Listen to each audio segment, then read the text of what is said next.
એ બધાએ રાજવીઓને ધીરજ આપી, આશ્વાસન આપ્યું, થોડી વાતો કરી અને સુરા ખાચર સાથે થોડી વાર રમૂજ કરી એટલે બધાનો થાક ઉતરી ગયો.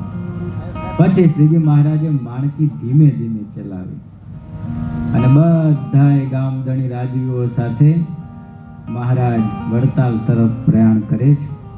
સુરત મુનિ કહે છે, રાજન, વડતાલમાં શ્રીજી મહારાજ પુષ્પ દોલોત્સવ ઉજવવાના છે એ સમાચાર સાંભળીને દેશ પ્રદેશના સંઘ આવવા લાગ્યા છે. કોઈ કાશીનો સંઘ આવ્યો, કોઈ છેક જગન્નાથપુરીથી આવ્યા, કોઈ પ્રયાગથી આવ્યા, કોઈ વૃંદાવનથી, કોઈ છેક કાશ્મીરથી આવ્યા. નિષ્કુળાનંદ સ્વામીએ ભક્ત ચિંતામણીમાં આ બધું વર્ણન કર્યું છે કે આ દૂર દૂર દેશથી, કોઈ હરિદ્વારથી, કોઈ